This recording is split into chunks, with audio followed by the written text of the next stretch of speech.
Twelfth के marksheet में कैसे डिसाइड होंगे मार्क्स, सीबीएसई ने निकाला है इसका रास्ता, तरीका कैसे मैं आपको बताता हूँ। तो 12वीं बड़े ध्यान से समझना है, उसको तरीके से सिलसिलेवार समझाऊंगा।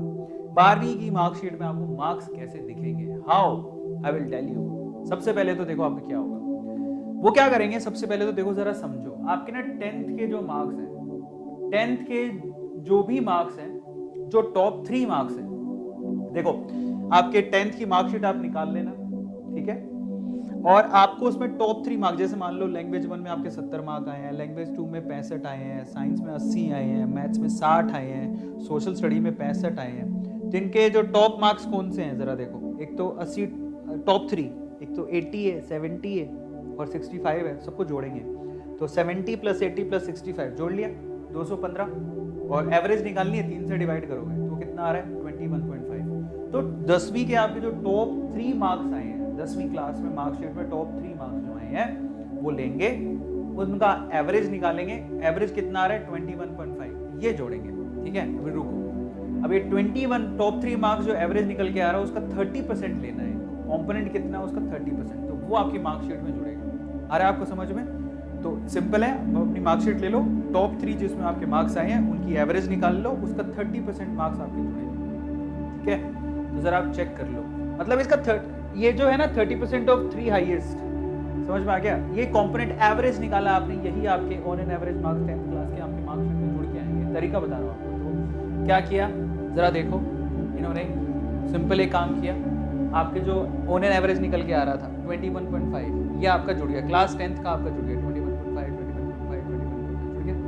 अब फिर आप क्लास 11th पर जाओगे, क्लास 11th की आपके मार्कशीट में भी मार्क्स जुड़ के आएंगे। कैसे? मतलब ये अभी तो 80 की कैलकुलेशन हो रही है, 100 मार्क के आपके 12th में पेपर होते हैं, 20 मार्क आपके स्कूल वाले देंगे, 80 मार्क आपको कैसे मिलेंगे? 10वीं क्लास की 3 टॉप एवरेज वो निकाल के जुड़ गई। आप 11th क्लास पर आ जाओ, 11th क्लास के आपके मार्क्स कैसे आए थे?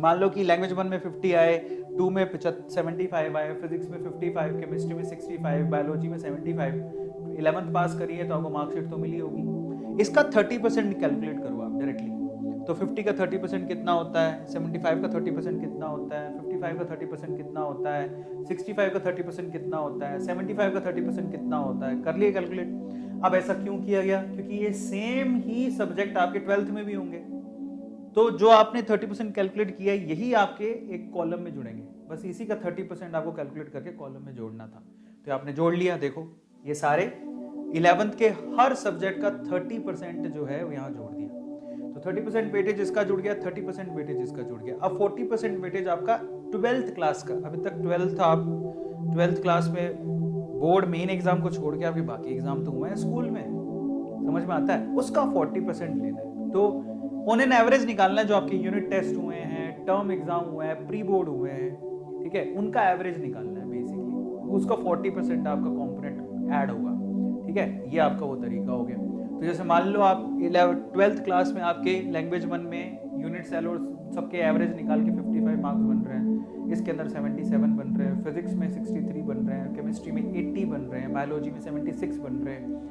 अब ये जितने भी मार्क्स है उसका 40% लेना है, 30 नहीं 40%, ये 40% है, ध्यान रखना, दिस इज 40%, करेक्शन कर देता हूँ। तो 12th में जितने भी आपका हुआ है उसका 40% कैलकुलेट करना, ठीक है। तो 55 का 40% कितना होता है, 77 का 40% कितना होता है, सबका 40% ये निकाल लिया, ये जुड़ेगा आपको तो जुड़ गया। जरा देखो, तो आप जब मार्कशीट में देखोगे तो आपके ये 10th का 30% का वो जो 3 सब्जेक्ट का एवरेज था, 11th का 30% सारे सब्जेक्ट्स का, 12th के जितने भी अभी तक टेस्ट हैं उसका 30% हो गया। अब सबको जोड़ो, इनको जोड़ो, कितना आ रहा है 59, इसको जोड़ो कितना आ रहा है 75, जोड़ते जाओ 63, 73, 75, ये कितने में से 80 में से। ये आपको कहाँ से मिले हैं? ये आपको स्कूल से मिलेंगे, आपको प्रैक्टिकल से, या स्कूल में, स्कूल के भी हाथ में 20 नंबर होते हैं ना, तो ये वो नंबर है आपके। एक टेस्ट तो होगा जो भी हुआ है आपका, ठीक है, उसमें जो भी आपके नंबर आए वो मतलब स्कूल से जो 20 मार्क का जाता है वो वाला सीन। तो आप सबको जोड़ दो, 59 + 19 78, 75 पर 18 93, इस तरह से सबको जोड़ दिया, तो ये आपके फाइनल मार्क्स हैं। ये इस तरह से ये सारे फाइनल मार्क्स हैं, टोटल आया 439, ठीक है। लेकिन इसमें स्कूल के पास एक मान लो कि देखो, अगर किसी ने कोई एग्ज़ाम मिस कर दिया 11th में, या फिर अच्छे नंबर उसमें नहीं, यार आपको लग रहा है कि यार मतलब अच्छा आपने नहीं किया लेकिन आप डिजर्व करते थे, आपने फिर दोबारा भी एग्जाम नहीं दिया उसका, तो इन दैट केस स्कूल के पास एक लिबर्टी है, एक फ्रीडम है, ठीक है। School result committee must give marks criteria, उसके पास एक थोड़ी बहुत लिबर्टी है। अगर किसी ने अच्छा नहीं किया 10th क्लास में, मान लो लड़का बहुत अच्छा है लेकिन 10th में अच्छा नहीं कर पाया, तो उनके पास थोड़ी सी लिबर्टी कमेटी के पास, वो मार्क्स क्राइटेरिया सेट करके उसके मार्क्स थोड़े बहुत एडजस्ट कर सकती है, ठीक है।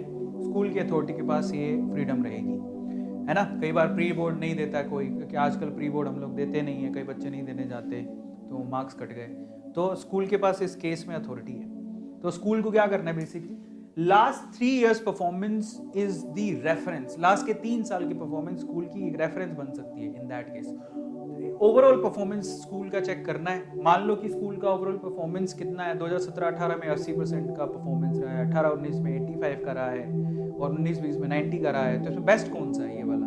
इसको क्राइटेरिया बनाते हुए वो मॉडिफाई भी कर सकता है, 5% की ऊपर नीचे मॉडिफिकेशन हो सकती है, वो स्कूल के हाथ में। समझ में आ गया। तो 5% की मॉडिफिकेशन स्कूल के हाथ में रहेगी, तो आपको चिंता नहीं करना कि कल को मैंने मान लो मैंने तो दिया ही नहीं, मैं क्या करूं। तो इन दैट केस आपकी स्कूल अथॉरिटी से आप बात करना, वैसे उनको पता होता है आपके अच्छे ही मार्क्स जाएंगे, तो उनके पास ये मार्क्स होंगे, ठीक है। तो जो क्राइटेरिया 30% और 40% का क्राइटेरिया ना, उसमें 5% प्लस माइनस करने का एक अथॉरिटी दिया गया है स्कूल को। वो आपकी परफॉर्मेंस के आधार पर है कि आप मान लो कि आप कहीं पे आप बहुत अच्छे थे बट उस टाइम अच्छा नहीं कर पाए, दिन मान अच्छे नहीं होते, तो दैट के स्कूल आपको मदद कर सकता है, ठीक है। वो आपको एक बार अपने टीचर से बात करके रखना कि मार्क्स बढ़ाने से पहले एटलीस्ट थोड़ा कम्युनिकेशन हो जाए, तो आप उनको रिक्वेस्ट कर सको थोड़ा सा देख लो। इन दैट केस आपको थोड़ी हेल्प हो सकती है इन दैट केस, है ना। सो रिजल्ट कब आएगा, रिजल्ट ओवरऑल 31 जुलाई को आपका रिजल्ट आ जाएगा 2021 को, 31 जुलाई 2021 को रिजल्ट आ जाएगा।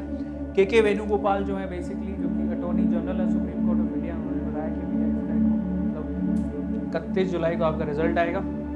एंड फाइनली अगर फिर भी आप इस पॉलिसी से सेटिस्फाई नहीं, आपको लगता है यार ये बहुत ही हेडेक वाला काम है, इन दैट केस आपके पास द क्विंट से लिखा हुआ है, if you don't want to assessment this assessment, अगर पसंद नहीं है, appearing for the Union Government Attorney General of India K Venugopal on Thursday told the Supreme Court that students who are not satisfied with the assessment done based on the policy will be given an opportunity to appear the examination to be conducted by the board, and conditions are conducive for holding the examination। तो ये attorney general ने बोला कि अगर कोई satisfy नहीं है तो उसको एक फ्रीडम होना चाहिए कि वो अपना एग्जाम दे सके, बस फ्रीडम है। अगर आप मान लो तसल्ली नहीं है, आपको बोले कम लग रहे हैं नंबर, तो you can give the exam. ये अथॉरिटी मतलब ऐसा बोला गया है कि ऐसा करो तो शायद हो भी जाएगा, ठीक है, ऐसा हो सकता है, बट कौन एग्जाम देने जाएगा।